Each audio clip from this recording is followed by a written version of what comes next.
Mendengarkan nasihat dalam hidup ini sangat penting untuk membuat hati kita selalu hidup dan selalu mengingat Allah Subhanahu wa taala. Innalladzina qalu rabbuna Allah summa istaqamu fala khaufun 'alaihim wala hum yahzanun. Semua keturunan Adam bersalah, berdosa. Yang terbaik di antara mereka adalah yang suka bertaubat. Dosa sengaja, dosa tidak sengaja, dosa kecil, dosa tidak kecil, dosa tulisan. Sekarang karena kita bergaul dengan sosial media, pasti ada kata-kata. Ada dosa yang membawa perasaan, mengikuti perasaan. Cinta, ucapkan kata-kata melalui WhatsApp atau bersama teman, melembar kata barangkali awalnya tidak sengaja membuat dia jatuh cinta, besok lama-kelamaan menjadi pacaran. Ini kan awalnya dari dosa ucapan. Ketik namanya, ketik dosa. Diketik dosa itu, ketik, tik, tik, tik, tik. Awalnya enak kan? Awalnya hanya ngobrol kan? Ngobrol biasa. Lama-kelamaan ada ucapan. Berapa ketikan kita yang bertahun-tahun atau berbulan-bulan, berapa banyak yang kita, berapa kata? Coba. Makanya bayangkan jamaah sekalian, karunia dari Allah. Kalau setiap kata yang kita tuliskan ini dosa dan maksiat, Allah hukum kita habis. Sudah habis kita. Berapa ucapan yang kita ucapkan? Apakah anda bisa jamin segala ucapanmu 100% bersih? Tidak bisa.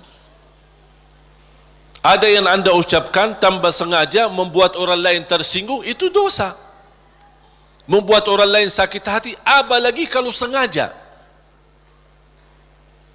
Makanya kenapa kita disuruh banyak istighfar? Karena dosa-dosa yang kita lakukan, tanpa kita sadari, mudah-mudahan diampuni Allah Subhanahu wa taala. Makanya salah satu karunia kata Rasulullah SAW, wassalatu ila salat mukaffirat. Salat dengan salat selanjutnya di antaranya adalah terhapus dosa-dosanya. Dari hari Jumat ke Jumat berikutnya terhapus di antaranya dosa-dosa kita. Dari Ramadan sampai Ramadan yang akan datang terhapus dosa-dosanya di antaranya. Dan ini kan karunia dari Allah. Kalau bukan karunia ampunan dosa-dosa itu, antara salat, antara azan dan iqamah, antara Ramadan sama Ramadan, antara Jumat sama Jumat, aduh, dosa kita bakal banyak sekali. Makanya ada seorang curhat kepada Imam Al-Hasan Al-Basri rahimahullah, aku dulu suka tahajud, tiba-tiba malas tahajud. Apa jawab beliau? Terikat dirimu dengan dosa. Yang membuat kamu berat bangun tahajud dosamu, bukan malas. Ada orang, kok kenapa malas? Bukan malas, tapi ada dosa yang kita lakukan. Barangkali belakangan kita sering membuat hati ibu kita sakit.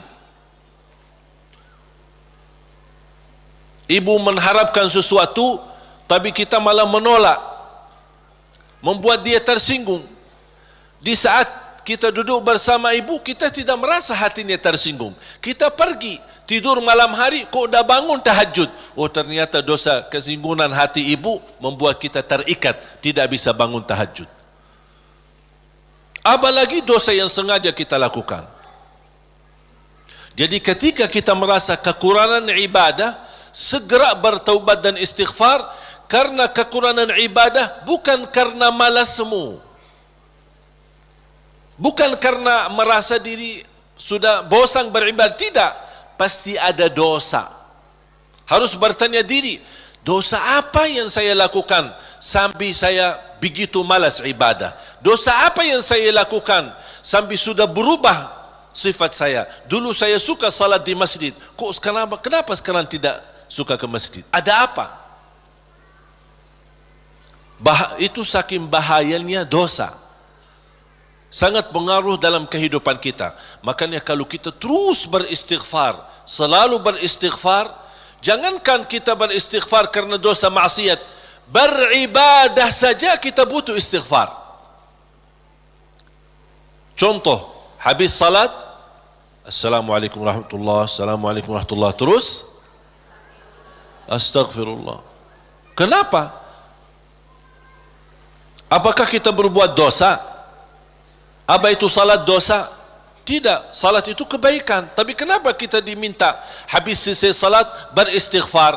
Seandainya ada kekurangan dalam salat kita, pasti kurang khusyuk, kurang ikhlas, banyak kekurangan dalam salat kita, ya Allah mohon diampuni dengan istighfar.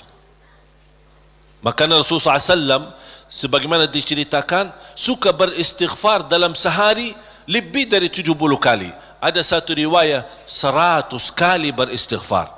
Bahkan kata Abdullah bin Umar radhiyallahu anhuma, saya duduk satu majlis sama Rasul, saya suka mendengar bisikan Rasul beristighfar, Rabbighfirli wa tub alayya innaka antat tawwabul ghafur.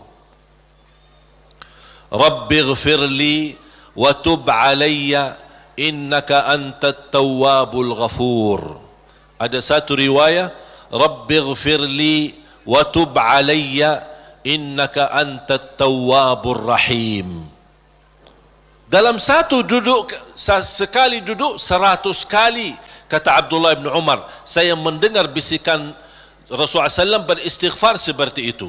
Rabbighfirli wa tub alayya innaka antat tawwabul ghafur. Sudah hafal belum? Coba. Rabbighfirli wa tub alayya innaka antat tawwabul ghafur. Memohon ampun, mohon diijabah dan diterima taubatnya. Allah Subhanahu wa taala Maha penerima taubat dan Maha Pengampun.